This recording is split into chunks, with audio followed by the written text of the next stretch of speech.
Welcome to Bed Crime Stories podcast. I'm your host, T, and if true crime is your jam, and like me, you enjoy delving into unsolved cases, trying to figure out who done it, please consider subscribing. Also, if you enjoy my videos, please hit that like button. 62-year-old Kurt Wadsworth lives in Montello, Nevada.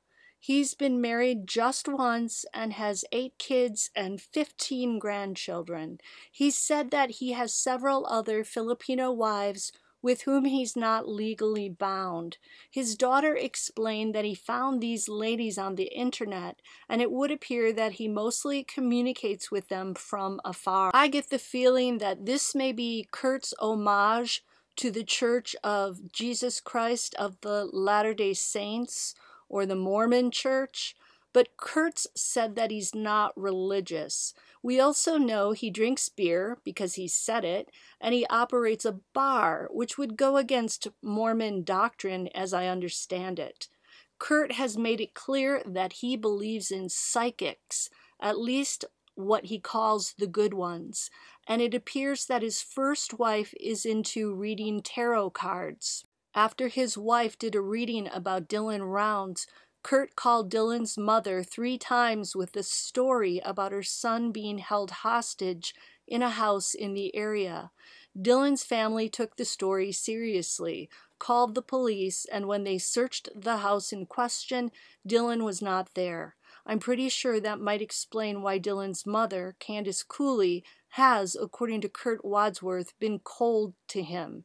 She's stated that some of the locals were sending her and her ex-husband Justin Rounds in the wrong directions to look for Dylan. And Kurt has said that he told Justin Rounds that some people were saying Dylan might be gay, and per Kurt, Dylan's father turned crimson, got in his car, and sped away. Kurt made it sound like Justin was enraged by that comment. That may also have led to Dylan's parents not wanting anything to do with Kurt and not answering the phone when he said he called them. Kurt has made no bones about his feelings regarding gay men. Whether he's saying this to fight against the rumors that he's gay or not, we don't know. Kurt has made a lot of crude comments about gay men, and he said that being gay is a sin and evil. He's also said things about women that aren't so nice. Things like they run their chops off. It makes it seem that he thinks women talk a lot, but they don't know what they're talking about. His daughter seems to love him though, so who knows? As for Kurt's feelings about Dylan's parents, Candace Cooley and Justin Rounds, Kurt's been very critical of both of them. He's implied that Candace might be involved in her son's disappearance. This is completely unfounded, but people are jumping on it because Cooley is believed to be in debt. I hesitate to even mention this because I personally don't see any actual evidence of such a connection. And Candace Cooley showed up in Lucin as soon as she heard her son was missing. She went on television and on YouTube to share Dylan's story far and wide, and to get the FBI involved. If she were involved, she's trying really hard to get caught. Kurt has also said nasty things about Justin Rounds. Now, I have heard people speculate that maybe somebody she owed money to took Dylan as revenge for her not paying back the loan. That conjures up images of The Godfather to me. I'm not sure if the people she owes the money to are mafioso types. When it comes to his family, Kurt seems very protective, especially of his younger brother, 60-year-old Troy, who runs the Cowboy Bar and Cafe. Kurt told YouTuber Salty Pancakes that Justin Rounds was outside the Saddle Sore Bar and the Cowboy Bar and Cafe, keeping tabs on his and Troy's movements. When Troy left with a trailer allegedly to deliver $18,000 to an uncle in another town, Justin followed him. Kurt said the money was a payment to the uncle for a loan. At some point, the police began following Troy as well, and they eventually pulled him over. Justin and the cops thought that maybe Dylan was in the trailer. According to Kurt, the police hauled Troy to jail because he was driving without a license. And per Kurt, the cops allegedly stole the money. It's a wild story. Are the cops out there, are they really that shady? I guess it's possible, but you'd think the Wadsworths would be making a giant fuss about the money if it really happened. And if that money was legitimately made. I don't want to drive anyone down a rabbit hole, but it's a very odd story.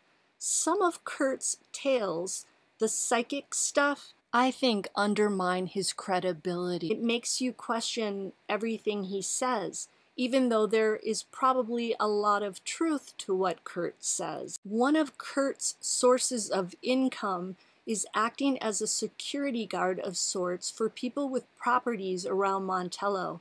They pay him to drive out to their properties and check that the doors are locked and that no one has broken in. He said he does this for about 15 different property owners. He described a story about Chase Venstra, the guy with a reputation for stealing. He talked about Venstra breaking into one of the properties. When the owners came home, they found that all their guns were stolen. They called Kurt to say, "Hey, what happened?" And Kurt knew exactly who took the guns because apparently Chase Venstra was staying in a nearby property that he was considering buying. I don't know how Venstra could afford to buy anything unless he was making big bucks selling all the stuff that he allegedly stole. But anyway, Kurt and this couple drive to where Chase is staying. Kurt tells the homeowner to put a gun to Venstra's head after Venstra insists repeatedly that he doesn't have the guns. After the gun is to his temple, he suddenly finds the guns in the trailer. This seems to be how people around Montello handle their disputes. It's the Wild West, and maybe that's because the Elko Sheriff's Office has been said to be either slow or to not show up at all. Candace Cooley as well wasn't too pleased with the Box Elder Sheriff's Office either in the beginning when Dylan first went missing. Kurt also runs the Saddle Sore, but it sounds like a local named Ellenberg actually owns the building. Because Kurt only opens the Saddle Sore once a week to allow patrons to play the slot machines in it, people have questioned how he pays the $1,200 a month lease payment. Maybe some of the money comes from his work doing this security stuff. Kurt, like his brother Troy, doesn't have a driver's license.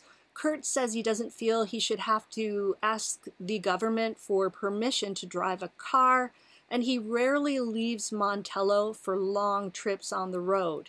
He mostly drives his motorcycle and ATVs from what I understand. I do feel that Kurt seems like a caring person, at least when it comes to Dylan rounds.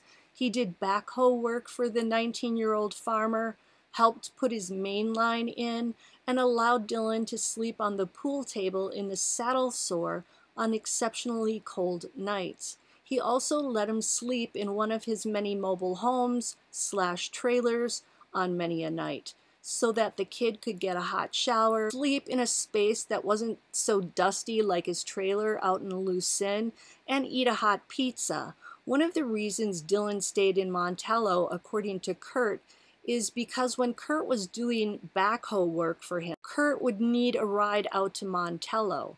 Remember, he doesn't have a car, but I'm wondering why Kurt couldn't get on his motorcycle to go out there.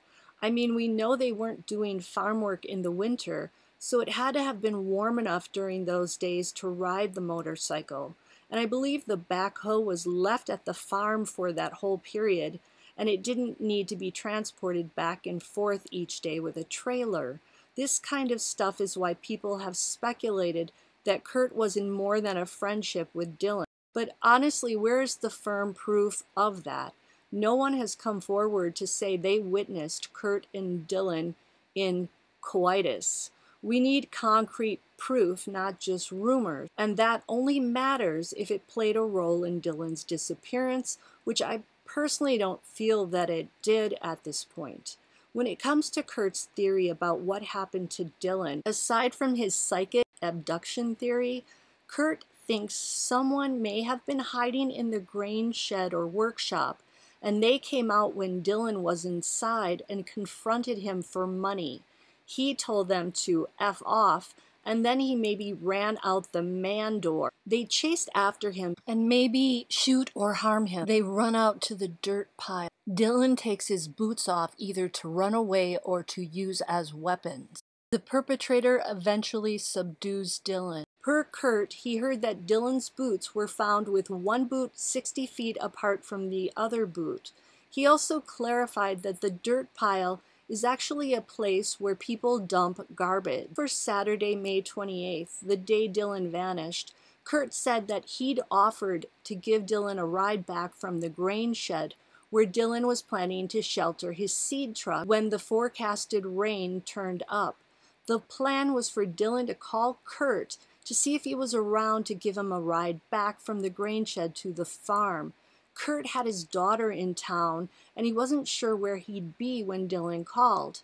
But Dylan never called Kurt, and that's why Kurt thinks that either someone else was there to drive Dylan back to his farm, or that Dylan ran into trouble straight away. Now, while Dylan's mom has said that Dylan could easily walk back to his farm through the desert, Kurt said that Dylan was lazy when it came to stuff like that he would not have wanted to walk back to the farm, especially in the rain. The other thing I want to say about Kurt Wadsworth, and this isn't a crime, but he does have a very crass way of speaking. He says a lot of crude stuff, but in my opinion, him helping Dylan on the farm speaks volumes to his character. I think he really wanted to help Dylan, regardless of why or what, or if he was paid. I think he was invested in helping Dylan because he admired the kid. Until the next time on Bed Crime Stories.